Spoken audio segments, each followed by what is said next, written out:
귀하신 찬양 진심으로 감사드립니다. Thank you for the precious choir anthem. May the loving sound of the handbells, the bells cover us and even our families, and in our workplaces and businesses, may it ring and bring about a work of restoration and healing. Today, I would like to share the message, the sound of the spiritual millstone never ceases in the true church. This is content in the 9th book of the History of Redemption series. Have you ever ground a millstone? The young people of this time, they don't use a grindstone, they use a mixer. And you just put it in and grind it, and it's done. So I wondered if I should change the title to a spiritual mixer, but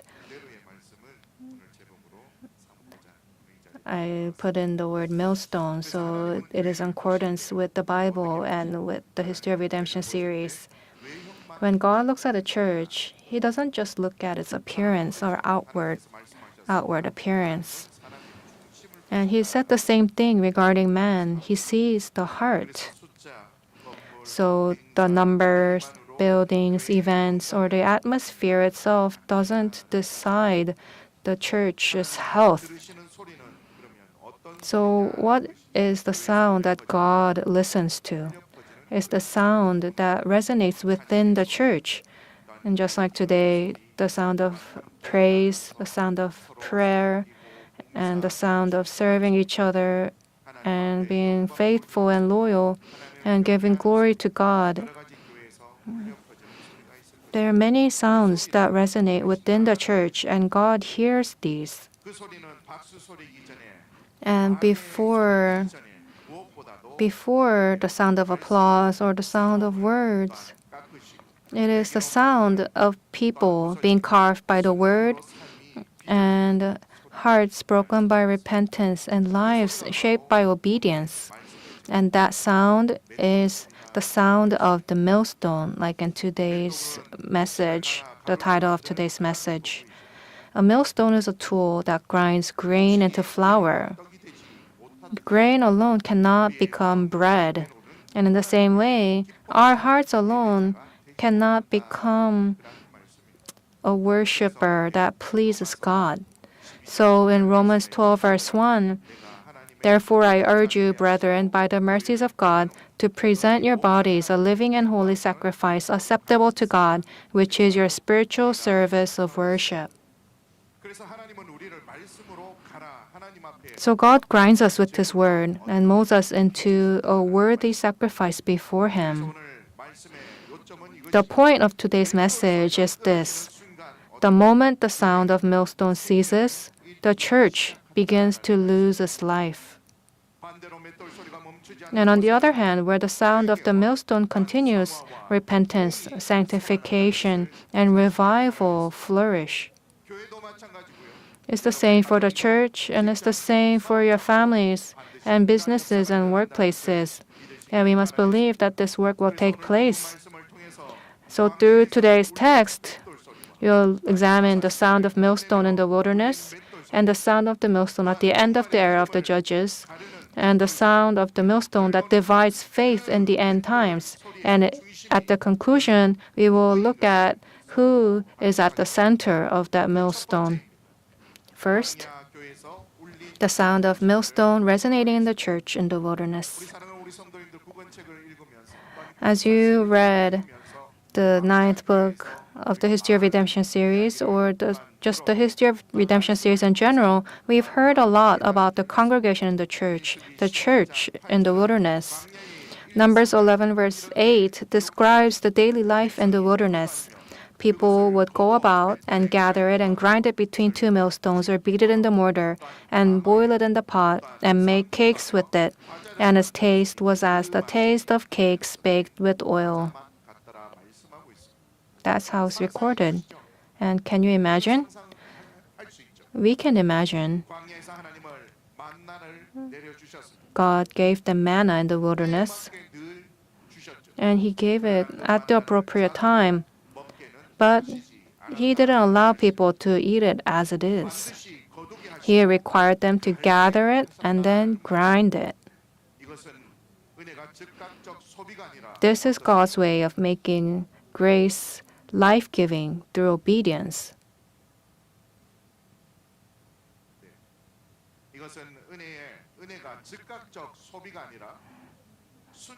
It's grace life-giving through obedience, not through immediate consumption.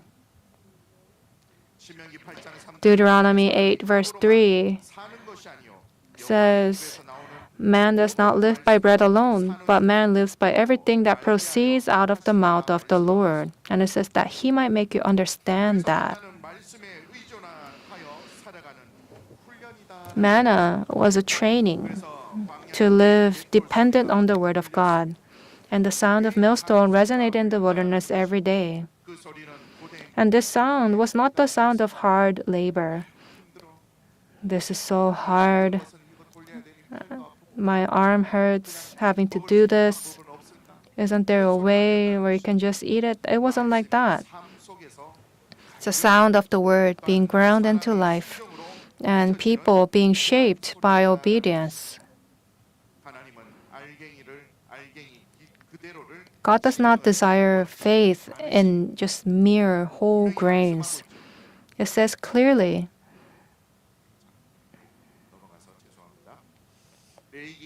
in Leviticus 2 verse 1, He gladly accepts offerings made into fine flour. The sound of the millstone resonating in the church in the wilderness was proof that the church was still alive. It was a sign that heaven's grace had not ceased and that grace was still at work in mission and obedience. It was a redemptive sign. And where the word is harvested, ground, and offered in life, God's life continues to work even till today. And we must believe in this. So minor point number 1, the wilderness is a mirror of the church. Acts 7 verses 38 through 39.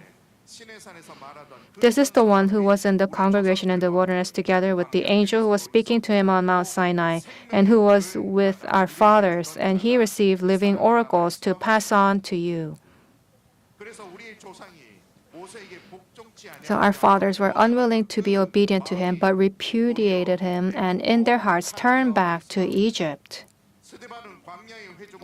Stephen called the congregation in the wilderness the church. The wilderness is a mirror that illuminates the path of the saints in the end times. So our life in the church is called the wilderness journey. Wilderness was not a temporary lodging place. It was a place where the word was received and obedience was trained. And our church is in the process of this training. The law proclaimed by the angel on Mount Sinai, the way of life, was not given to Moses personally. It was entrusted to save the entire church in the wilderness. The important expression here is, "And he received living oracles to pass on to you." This tells us the word is already alive and already contains life. But the problem, the issue, was the human heart. In verse 39, it says, "Their hearts turned back to Egypt." Their bodies were in the wilderness, but their hearts and their minds, they went the other way and remained in Egypt. God provided manna, gave them His word, and appointed leaders, but the ancestors refused to obey God's word.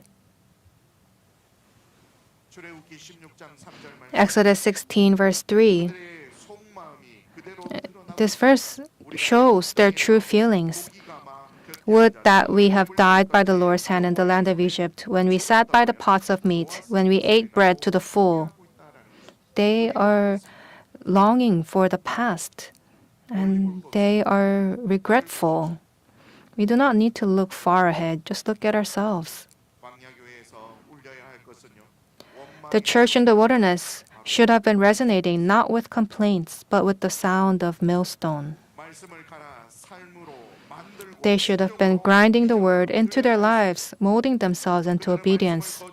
But they rejected it, and they longed for the comfort of their past life in slavery. That's why in Hebrews 3 verse 10 it says, they always go astray in their hearts, and they did not know my ways. How is it for you? Let's think about this.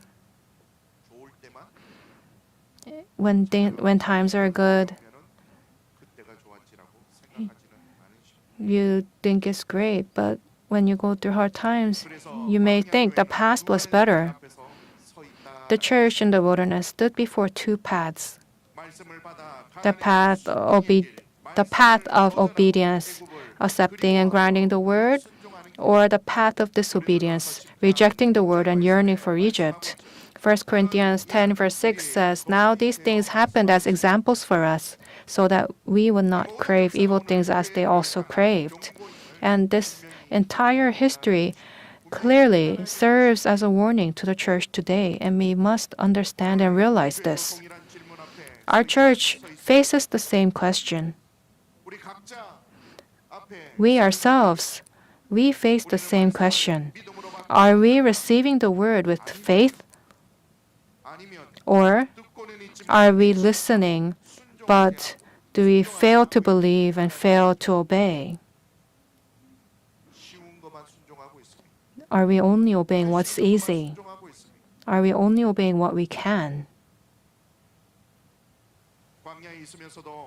Even in the wilderness, isn't our heart still turned toward Egypt? When we give worship, our bodies are here, but our thoughts wander. Let's think about this simply. We think about what we need to do, who we will meet, the place I made a reservation. Why are the announcements so long? Why is the choir anthem so long? That 1 minute, those 2 minutes, you think that's a waste of time, and your thoughts start to wander. Even as you hear the way of life, isn't the millstone that grinds that word into your life at rest? The church in the wilderness survived not because of its location, but because of the word. But for that word to become life, it had to pass through a path of submission and obedience. Beloved saints,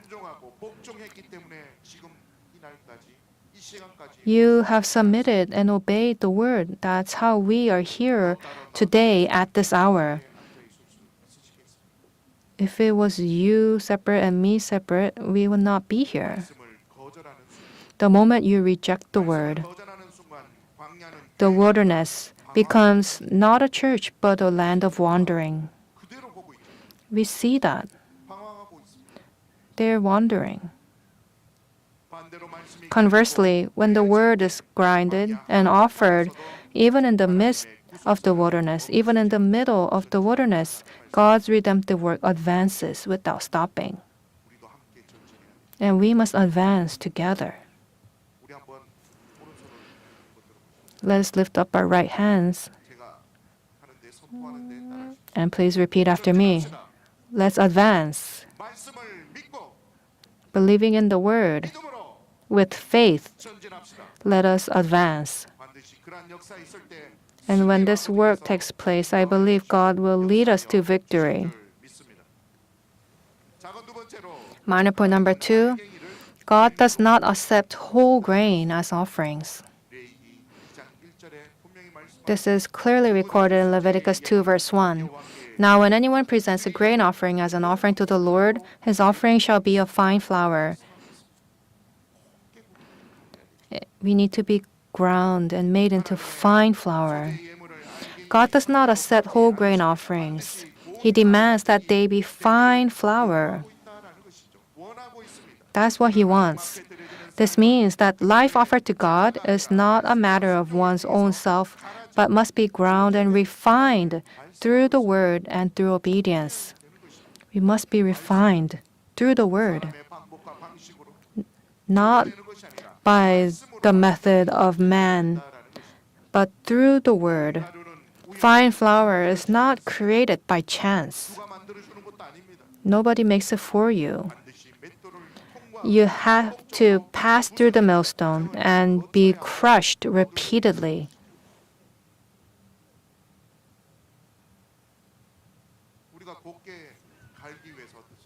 What do we do to make it into fine flour? We do not just do it once. We gather it together, put it back in, and when we grind the red pepper at the mill, we do it again and again and again to the point that it just flies away by the wind. It's fine enough to do that. We heard the word and we say we know it well, but in our lives, it doesn't show. There is no difference back then and now.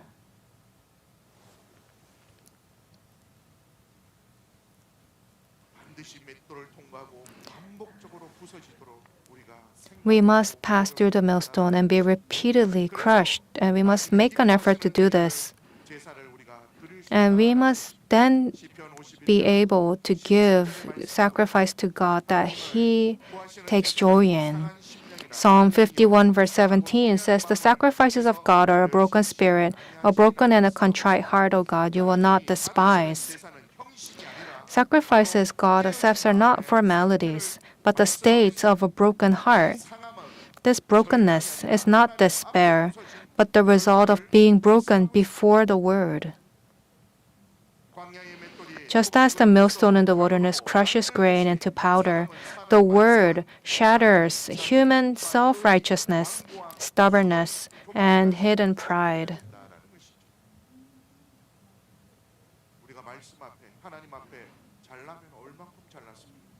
How well and great are we before the Word? How much do we know? Dear saints, knowing and believing is different. We need to believe.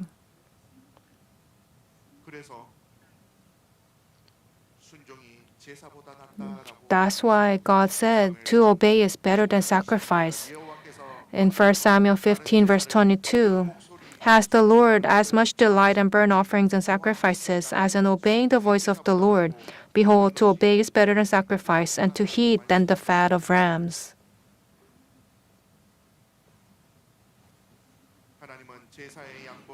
God doesn't look at the quantity of sacrifice, but the depth of obedience. Saul, he had given offerings, but he did not fully follow God's word. He offered many sacrifices, but his unwilling heart to listen to God's word ruined those sacrifices. And that could be the same for me. What pleases God is not the sacrifices on the altar, but the obedient ears that bow before His word. We need to listen and obey. So what about the sound of millstones that should be ringing in the church? The sound that should be that the sacrifices God will receive are being prepared. And where there is a broken heart, an altar is built. And on hearts ground by the word, God works. In times of difficulty, what becomes weak first? Our worship.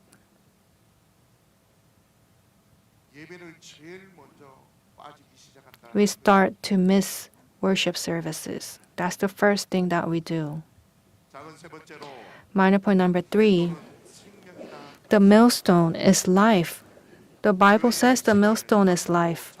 Do not let the heart of the church be taken as collateral. Deuteronomy 24, verse 6, no one shall take a handmill or an upper millstone in pledge, for he would be taking a life in pledge. God defines a millstone as life. And the word pledge here is habal in Hebrew, and it means to take as mortgage or to take as collateral. Here, God says the millstone is life. Then the sound of the millstone becomes the sound of life. And we need to hear this sound. We must not listen to other sounds. We need to listen to this sound. So we must not listen only in the time of worship in church, but we need to be able to listen to the sound throughout all our lives in all circumstances.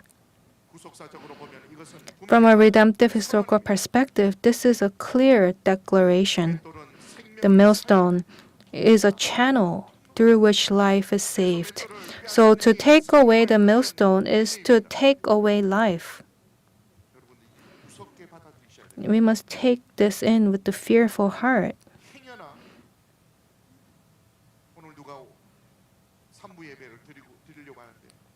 If anyone who wanted to listen and come to third worship service and someone says, you've already listened to it, you can just give worship online and just think of it lightly like this. It's online. Seminars are online. You can just give worship online. Why would you put in your energy to go up? We must not say these words that cut away life. So God forbids taking the millstone as collateral, and this goes beyond an ethical command to protect the poor. It reveals how God views life. And applying this verse to the church today from a redemptive historical perspective, the millstone in the church functions to grind the word. Preaching the word, preventing the preaching of the word, and halting the process of shaping people through the word is an act that threatens the lives of believers. It's a great sin. Therefore, a church where the millstone of the word has ceased to grind becomes a church where life is stagnant, and a church where the millstone of the word has been removed and remains a formality. It's just an empty show, an empty building.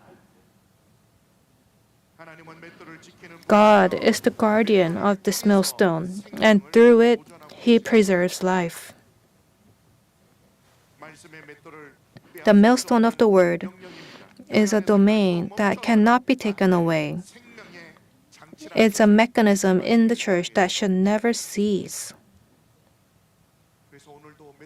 So today, in order to listen to the sound of millstones and to be grinded by the millstone, we have come here, and God knows our hearts and our thoughts. And we must remember that God will remember this. Big point number 2, let's look at the sound of the millstones at the end of the period of the judges. Repentance begins where the eye is gouged out. How nice would it have been if you were able to realize before your eyes were gouged out? Judges 21, verse 25.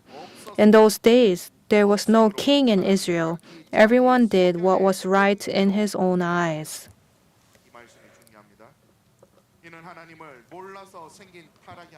This is important. This is not a corruption that resulted from ignorance of God. The absence of a king did not mean the absence of government, but it signifies a spiritual rebellion, failing to accept the word of the Lord as king. Please read 1 Samuel 8, verse 7. And what was the result? As a result, the book of Judges continually speaks of them being sold.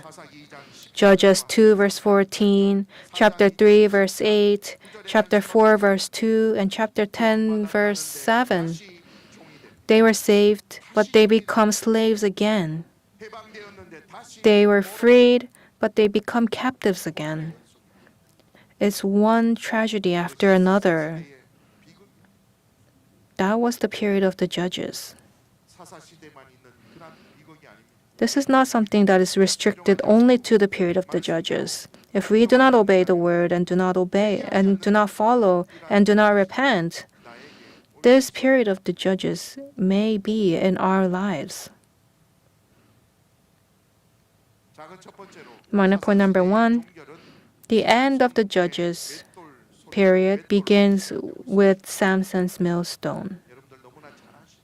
You know the story very well.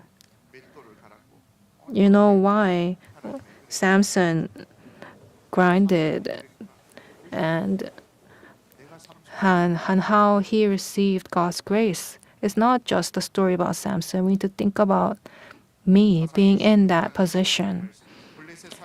Judges 16, verse 21, Then the Philistines seized him and gouged out his eyes, and they brought him down to Gaza and bound him with bronze chains, and he was a grinder in the prison.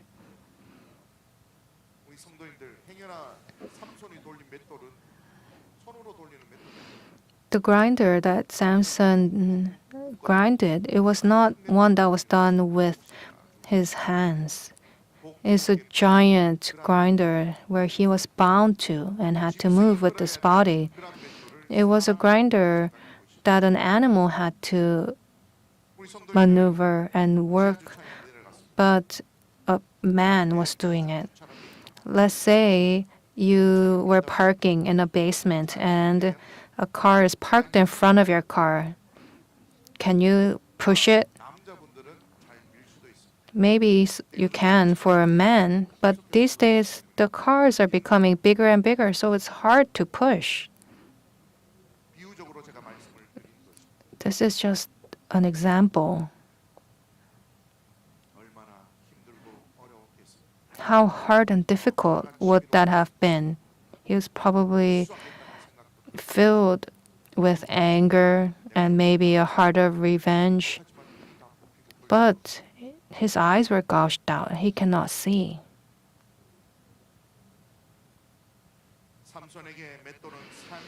For Samson, the millstone was not a place of calling. It became a place of discipline.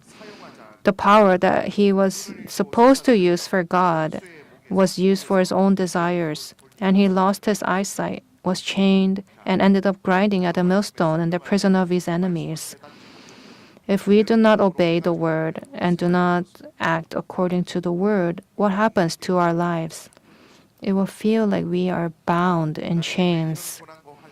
Why is this happening to me? You may think that, and you may think, why is this happening to me despite me doing all this? Other people just come and go to church and they live well off. We think that sometimes. Am I the only one who thought this?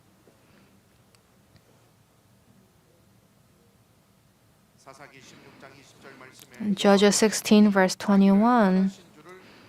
And then in Judges 16 verse 20, Samson did not know that the Lord had departed from him. He did not know. And this message is the most terrifying diagnosis of the period of the judges. Grace had departed, but he mistakenly believed that he had it. Prayer has grown cold, but people believe that they are alive. Even though the word has become dull to them, they thought they were fine, and the source of power was cut off, but we were not able to diagnose this. Only in the place where the eyes are gouged out does the world I see collapse. And only in the place where I am bound in chains does my strength break. Only in the place where the millstone is turned does repentance before the word begin. That is where repentance starts. God has once again sounded the sound of the millstone, and that sound was not the sound of destruction, but a signal that redemption is about to begin again.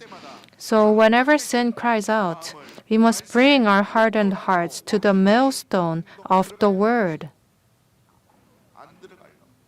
we do not want to go in. But we need to go in completely, once, twice, 3 times, until we are completely made into fine flour.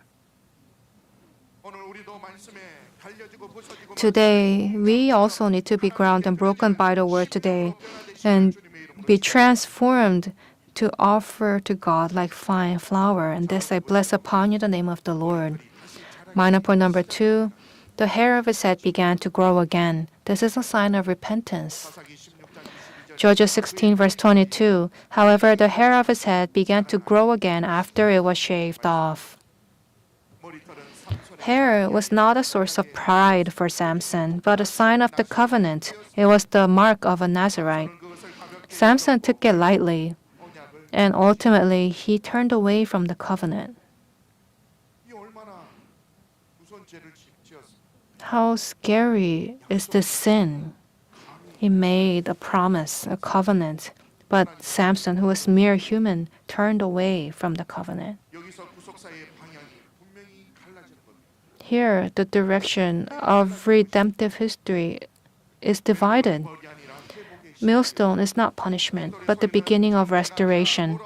The sound of millstone is not condemnation, but the sound of returning. And millstone is not the end, but the place of new beginnings. God does not end the era of the judges with swords and spears alone. He ends it with repentance, and the repentance begins with the millstone.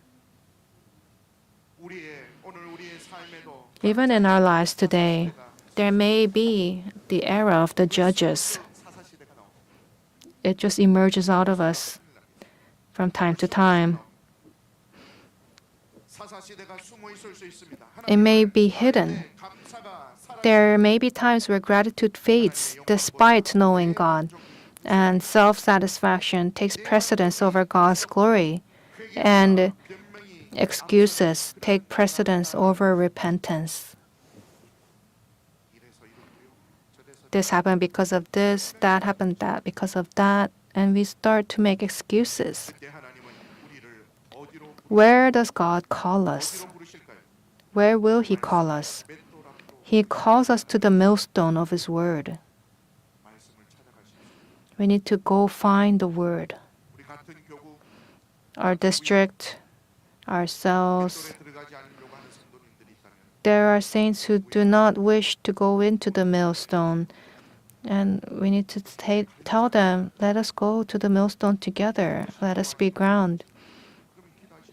And if they do not want to, then we need to pray. So-and-so eldress is in the midst of the period of the judges, but please give her the grace to go into the millstone. That's how we pray intercessory prayers. It doesn't need to be flamboyant and grandiose.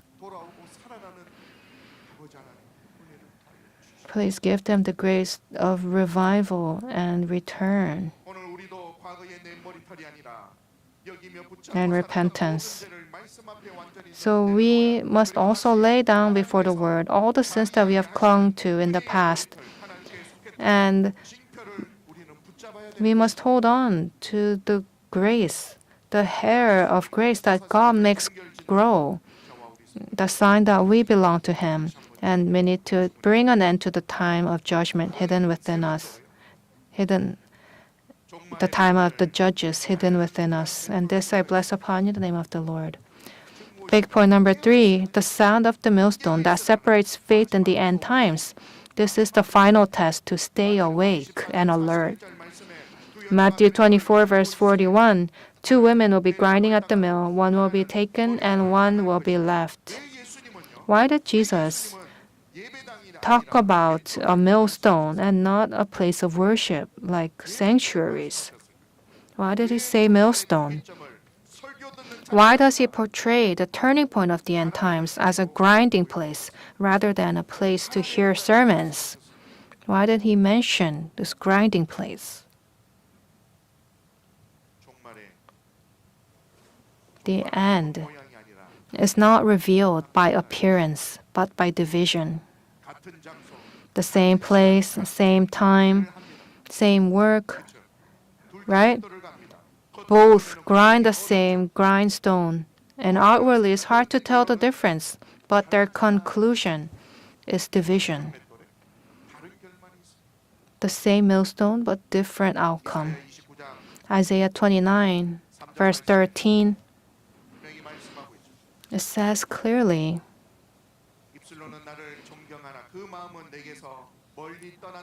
because this people draw near with their words and honor me with their lip service, but they remove their hearts far from me, and their reverence for me consists of tradition learned by rote. Also in Matthew 7, verse 21, not everyone who says to me, Lord, Lord, will enter the kingdom of heaven, but he who does the will of my Father who is in heaven will enter. You need to do according to the will. And are we doing that? We need to make an effort. How nice would it be if it just happens all at once? That's why we need to put in the effort and rely on God and pray. Father God, please help me to be able to do this. In Revelation 3, verse 1, to the angel of the church in Sardis write, he who has the seven spirits of God and the seven stars says this, I know your deeds, that you have a name, that you are alive, but you are dead.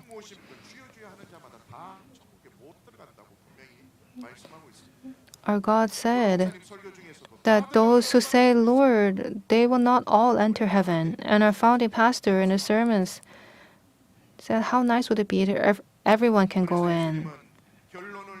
So Jesus concludes in this way in Matthew 24, verse 42.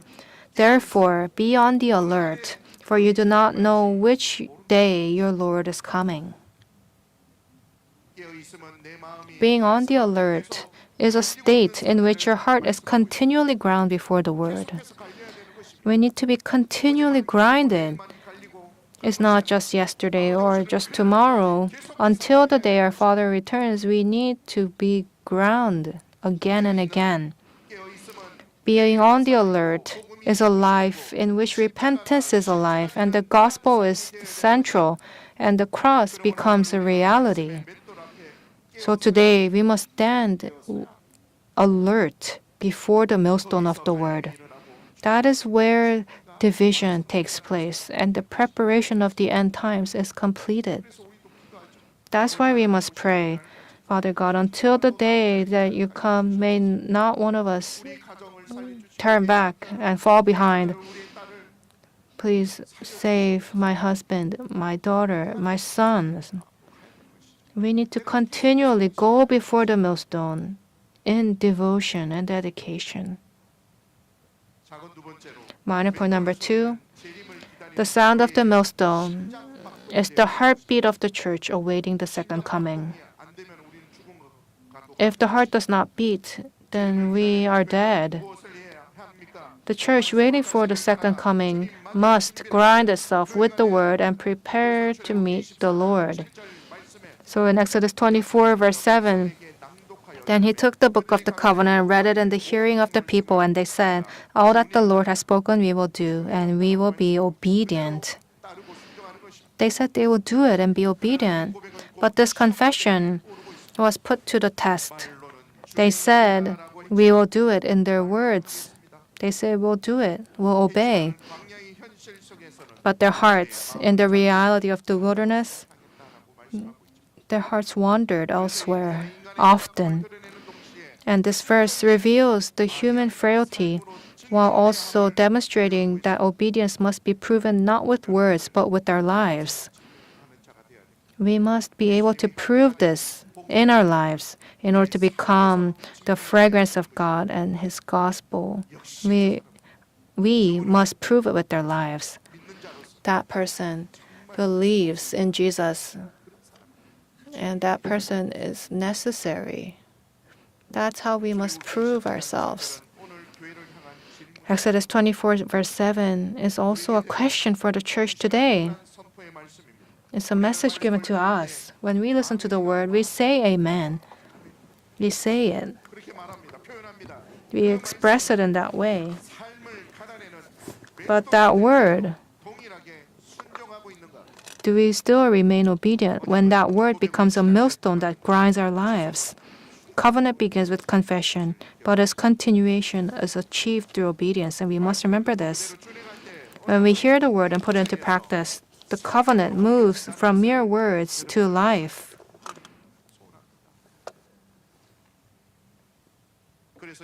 That is why Jesus left the millstone in his words of the end times. Matthew 24, verse 41. 2 women will be grinding at the mill, one will be taken and one will be left. I mean, to think about this. We must not be left behind. Even if you wave your hand when the bus leaves, it will not turn back for you.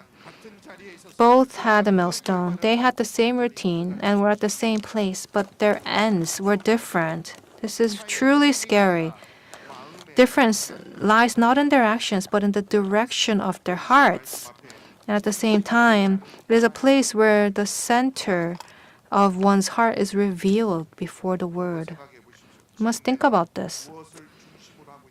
What am I focusing on today? In our lives and in my life, daily life, what is at the center? The word is given equally to everyone, but one person grinds himself before the word, while the other, even though they are at the same place, does not give his heart. So the millstone is not neutral. The millstone is not neutral. The millstone of the word divides inevitably. This verse asks us to consider our current attitude, even in the same worship service, in the same word, and in the same church. Are we standing in repentance or in formality? And depending on this, the outcome differs completely. In the end times, we say it's the end times, and we say the end times are near. And that is our confession. But it must not end with mere words. What am I doing before the millstone? That's not what's important, but who are we standing before? Matthew 16, verse 24 says, "If anyone wishes to come after me, he must deny himself and take up his cross and follow me." The sound of the millstone is not a sound of suffering. It's a sound of life, living for the second coming. And as long as that sound rings, the church is not asleep and is waiting for the Lord. And we must also partake in that waiting. So in conclusion, the center of the millstone is Jesus Christ. Beloved saints, the sound of the millstone is the pulse of life. It must not pulse only in the church, but in our lives, our daily lives, and in our workplaces and wherever we are. We must be able to hear this. If the word does not grind us, we remain the same. But if the word grinds us, God uses that flour to make bread. We must be made into bread, held by the hand of our Father. We go in as grains, but we must go out as fine flour. And in our lives, we come into the sanctuary as grains, but when we leave, we must go out as fine flour. We worry about how we will do it, but all we need to do is believe, because God is almighty. Do not remain in peace that is without repentance, but receive the piercing pain of the word as grace. This is in Acts 2, verse 37. Some saints say,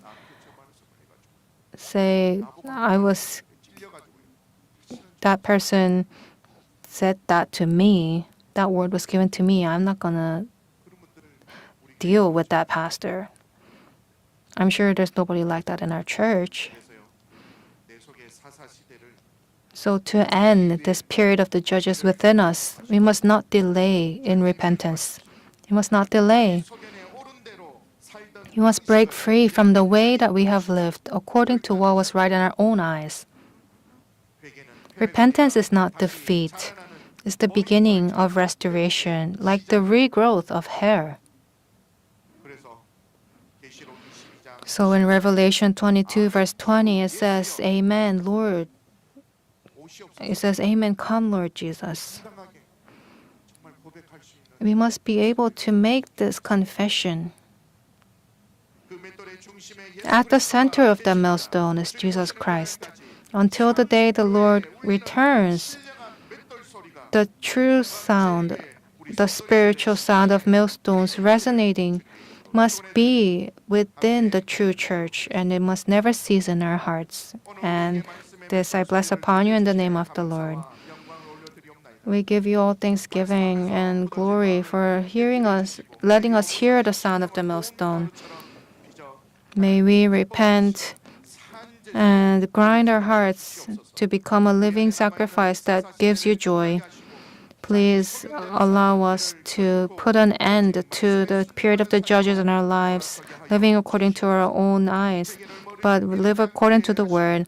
May we not delay in repentance, but hold on to the sign of grace that grows once again until the day you return, Lord. May the sound of spiritual millstones never cease in our church and in our lives and in our families. May become a true church and a family and a business that is grinded. Loving Father God, we pray for Elder Song Tae-jun. Please allow him to hear the spiritual sound of millstones and with courage as he prays to you. May there be a work of restoration. Please hold on to him and allow your work of healing to be with him and allow your grace to be with him so that he will be restored and come out to Moriah Sanctuary. And as he gives and as he requests through prayer, whenever people see that, may people return in repentance. We pray in the holy name of Jesus Christ, who sees our hearts and walks with us with thanksgiving. Amen.